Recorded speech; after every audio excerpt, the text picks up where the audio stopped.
Hello and welcome back to the Highland Homestead.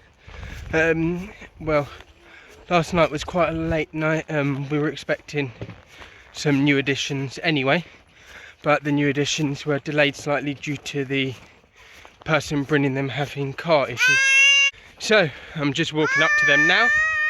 But our new additions, 4 lovely Shetland ewes.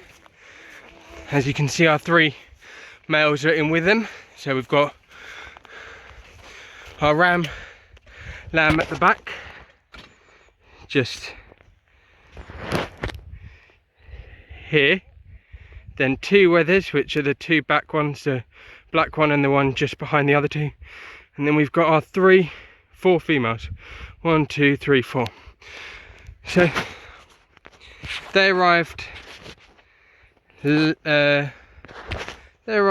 at about 6 p.m. They arrived at about 6 p.m, which would have been alright, apart from as far up as we are, it's dark then. So it was quite fun getting them to unload from all the way up the top, running them through an area that we don't have fencing because we haven't put fencing up yet, and then running them down into the field. They seem to be mixing pretty well, and we will keep you updated on how they go. The ram is obviously running with them. He's only 6 months, so we're hoping he'll get them pregnant, but it might be a bit of time. But we have got Raddle on him just to check, and they will be the ones responsible for the babies in spring, hopefully. Fingers crossed. That's it for this part. However, I'm pretty sure there'll be something else to follow, and when there is, I'll see you in a bit. So today we are down at the woodland at the bottom of the property. It's about a 2-acre site, 2-acre woodland, filled with mostly deciduous trees. We've come down here because a couple of weeks ago the woodland actually flooded in after about 4 days of heavy rain. So we've just come down because I came down the other day and it was still holding water, and we wanted to see if there was anything we can do to get the water out the woodland, obviously to avoid the trees rotting, etc., because there are some that are showing signs of rot, and quite a lot of the trees down here are covered in lichen. So what we weren't expecting was the amount of rain we had last night. We had planned to do this morning, but obviously the weather being the weather, it's decided to dump a load more rain on us. And the river, which is just over that bridge there, just over that line, is actually at its highest point and about to burst. And the reason I know this is because we're now in the woodland, and if I turn the camera around, you'll be able to see the love stream running through the woodland. Now it does go out there, which is one of the reasons we were coming down, was to actually unclog this end, but the water does go pretty quickly. What I'm going to do is I'm going to walk along it because I know that I can. Yeah, so as you can see, it's pretty fast flowing down here.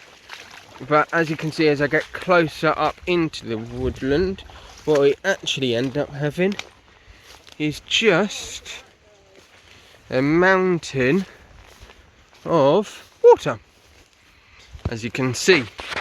Now this water goes all the way to the back down there. Now it shouldn't actually be underwater at all. So the problem we have is that somewhere down that end, probably in this left hand corner, there is actually a hole under the railway line that the water comes from the river, or the river is flooding on one of the culverts down, or one of the channels that it gets fed by down there, and it's causing the water to take a bypass through the woodland instead, resulting in us having, well, not really a woodland anymore, is it? It's pretty much a lake with some trees growing out of it. But as you can see, a lot of the trees are, if I get a bit closer, well, firstly we've got the dead trees which have rotted away. They are covered in lichen, and this one is also covered in quite a nice load of mushrooms. But yeah, every tree you can see there is lichen on it, and it explains why, with the amount of water being held in here. So we're going to have a walk down and see if we can find anything. I'm not preferably going to walk through the water just because it's hard to tell what level it's at. So what we will do is I'll head up to our bank over there, which is still above water, and I'll walk all the way along the bank until we get to the end, and then I'll see if we can spot what's causing it. So we've made it to the other side of the woodland, but from what we can see so far, there's not really any difference. I'll just turn the camera. The woodland starts all the way down there. You can just see the patches of light coming through, and as you can see, it's pretty deep here, to be honest. I mean, don't know how well it will do on getting an image of it, but right, you can sort of see through it. It's at least a foot deep, so it's a pretty decent size, but trying to locate where it's coming in is going to be really a problem. So we're just going to have a wander around, and if we find it, we'll let you know. But we just thought we'd give you this view of the woodland from the other angle. It's quite a good mix of trees around in here as well.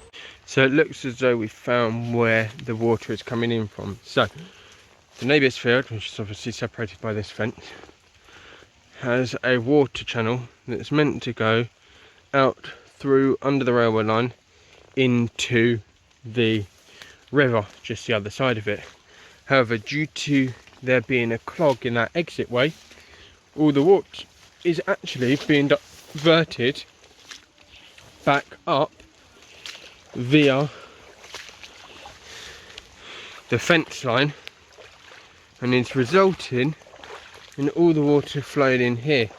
It's flowing a lot faster down this other end. So I'll just go to the other end so you can see where it's clearly coming in. But obviously it's resulting in the woodland being the now new water channel, due to the fact that our exit way is actually running effectively.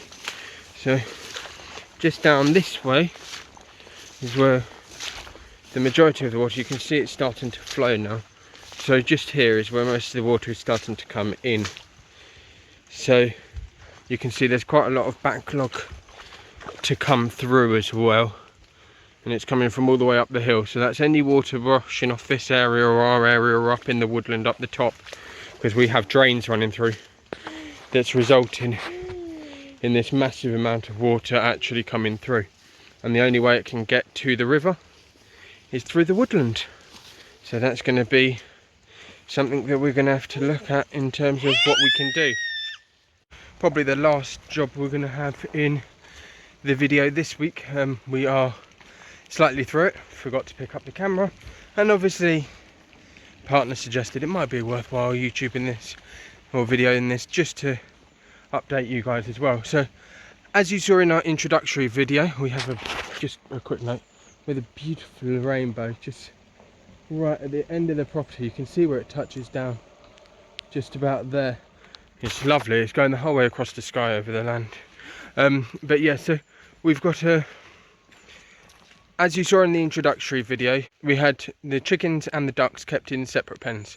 Now, done some research. Turns out if your ducks and chickens aren't on medicated food, they are able to live together, which is what we're going to try and do, because we have another addition to the homestead coming hopefully tomorrow. So it'll be in the next video. It will be the first thing in the next video. But we thought we would try and free up one of the nets that we're going to require. You're more than welcome to put a guess down in the bottom to try and figure out what it is. But they will be arriving tomorrow. There are 2 of them, so that might help you, maybe not. But yeah, so we're going to try. We've got a 50-metre net that we're going to wrap around the entire perimeter. We have got a stock fence, but unfortunately the chickens and the ducks can both get through it, so we're just putting a poultry net around until we have the ability to put chicken wire around the base just to stop them all. It will probably free up some nice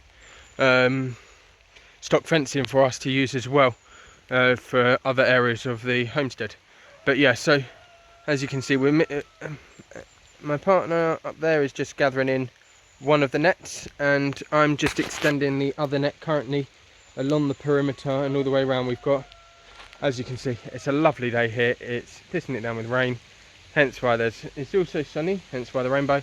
But you can really see the weather coming in now. So I'll catch up once it's all done and we'll show you the release of the birds into the enclosure. The perimeter is now all fenced all the way around. The only fence that's pretty much missing is this middle one. So we've managed to get all the way around, and now it is time to release the ducks. We're going to release the ducks first, just so they get used to the new area as well, and then we'll release the chickens because there's more of them. So I'll turn the camera around and put you to the duck. And away they go.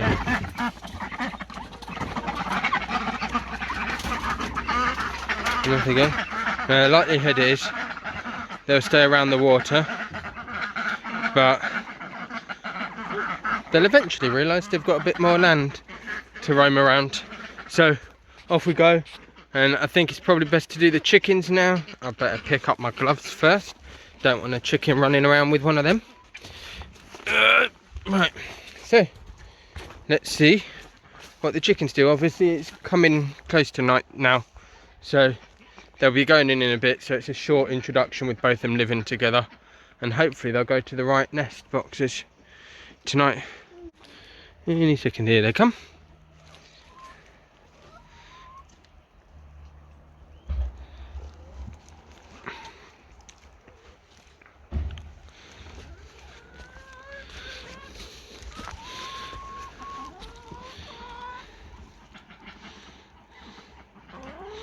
We might have a couple. This is our chatty one, but we'll see what these lot do when they see each other, because there is no barrier anymore. The main one we're going to be watching for is how Donald reacts, who is our Drake, and how Ranger reacts, who is our rooster, who is just behind the tree at the minute. But as you can see, we're pretty content. Come then, chickens, let's go.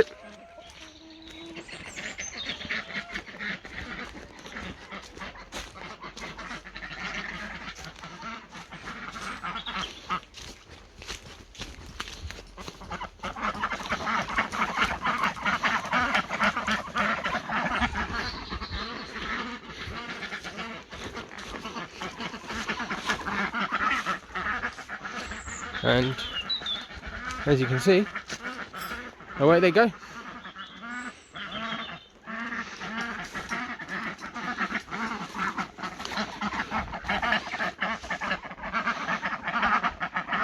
There you go. We'll give you an update on them. You might not be able to hear me over the ducks, however we'll give you an update on them during the course of the next week. What you will also realise is up the top over here, they're looking at, and in there we have our quail.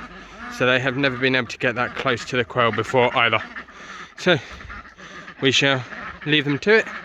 We're going to stick around and just keep an eye while we're just finishing tent pegging, and we've got a couple of jobs to do over the other side. And we'll, in preparation for the new animals, and we'll leave them to it and just keep an eye on them. So, all happy, seem to be mingling relatively well. They're pretty close by each other. Our main concern is with the duck pond over there, and just making sure that the chickens don't have accidents in it. However, hopefully the chickens will stick around to where they're used to a bit more, and the ducks should be good as well. But yeah, that's it, I believe, for this week's video. Video should be up in the next couple of days from when I'm recording, and the beginning of the next video will most likely be the new arrivals and an update on the sheep, as well as these lot. So catch you later in the next one. Right, and please subscribe, like the video, all of that good stuff. Bye bye.